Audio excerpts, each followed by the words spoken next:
মুক্তির মন্দিরে সোপানা তোলে কত প্রাণ হলো বলিদান, লেখা আছে অস্ত্র জলে, শিকল বন্দিশালার শিকল ভাঙা। সারাদিনই আমি বক্তব্য শুনতে শুনতে আসলে টায়ার্ড হয়ে গেছি। আমি ওই সংস্কার কমিশন থেকে এখানে আসলাম, ওখানে সকাল 11:30 থেকে শুনতে শুনতে 4টা 4:30টার সময় এখানে এসে এখনো শুনতে শুনতে 6:30 বেজে গেছে। যাই হোক, আজকে আমি হিসাব করে দেখলাম প্রায় 46 কি 47 বছর প্রথমে আমি টিএসসিতে এসেছিলাম আমার বিশ্ববিদ্যালয় জীবনে।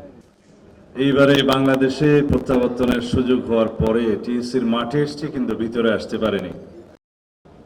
অনেক স্মৃতি, অনেক বেদনা। আজকের দিনটি আমাদের সবার কাছে গৌরবের কিন্তু সুখের।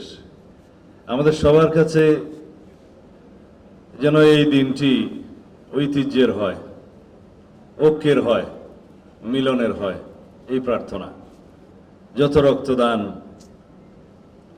সবাই মোহিনী চৌধুরীর সেই কবিতা অথবা গান সবাই জানে, মুক্তির মন্দিরে সোপানা তোলে কত প্রাণ হলো বলিদান, লেখা আছে অস্ত্র জলে,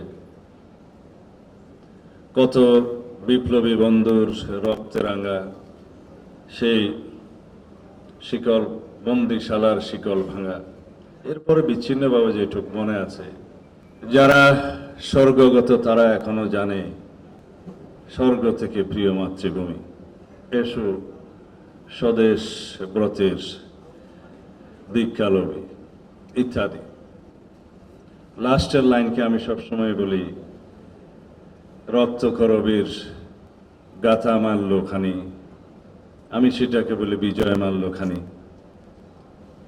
দেব উপহার সেই বিপ্লবী বন্ধুদের যারা আমাদের মধ্যে নেই। এগুলো বিশ্ববিদ্যালয় জীবনের আমাদের অভ্যাস। জানি না কিভাবে কিভাবে আন্দোলন, সংগ্রাম, নির্বাসন, নির্যাতন, কারাবাস, আয়নাঘরে জীবনের প্রায় অর্ধেকটা সময় গেল।